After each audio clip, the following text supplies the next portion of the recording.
തഴവ ശ്രീകൃഷ്ണസ്വാമി ക്ഷേത്രത്തിൽ രുക്മിണി സ്വയംവര ചടങ്ങ് നടത്തി. ക്ഷേത്രത്തിലെ സപ്താഹയജ്ഞത്തിന്റെ ഭാഗമായാണ് സ്വയംവര ചടങ്ങ് നടന്നത്.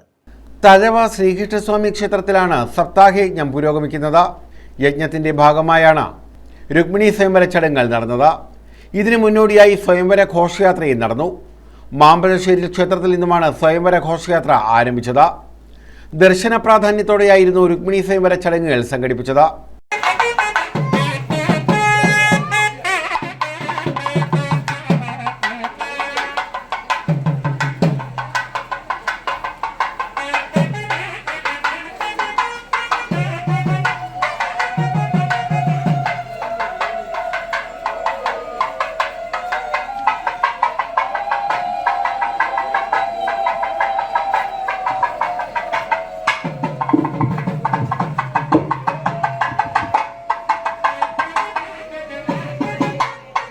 തുടർന്ന് ആചാര്യ പ്രഭാഷണം, അന്നദാനം എന്നിവ നടന്നു.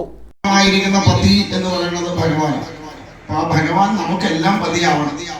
ഭർത്താവ് അത് വേറെ, പതി എന്ന ഭാവം ഭഗവാന് മാത്രമേ ഉള്ളൂ. സർവ്വജീവന്റെയും പതിയായിരിക്കണം ഭഗവാൻ. അപ്പൊ അങ്ങനെയുള്ള ആ ഭഗവാന്റെ വാമഭാഗമാവേണ്ടവരാണ് നമ്മൾ ഓരോരുത്തരും, അല്ലെങ്കിൽ ആ ഭഗവാനിലേക്ക് ചേരേണ്ടവരാണ് നമ്മൾ ഓരോരുത്തരും. പക്ഷേ പല പല സാഹചര്യങ്ങൾ കൊണ്ട് നമുക്കതിന് സാധിക്കുന്നില്ല എന്ന് മാത്രം. മായ മൂടിയത് കൊണ്ടും മായ കൊണ്ട് ഈ പ്രാപഞ്ചികമായ വിഷയങ്ങളിൽ ആസക്തരായതുകൊണ്ടൊക്കെ നമുക്ക് അതിന് സാധിക്കാതെ വരും.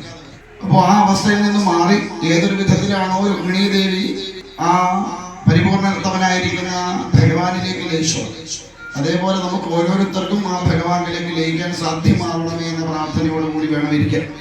ക്ഷേത്രത്തിൽ നടന്നുവരുന്ന സപ്താഹയജ്ഞം 21-ന് സമാപിക്കും. ചടങ്ങുകൾക്ക് J Narayanakurup, Sasi PS, Satheesan N, Rajeevan K തുടങ്ങിയവർ നേതൃത്വം നൽകി. News bureau, Thazhava.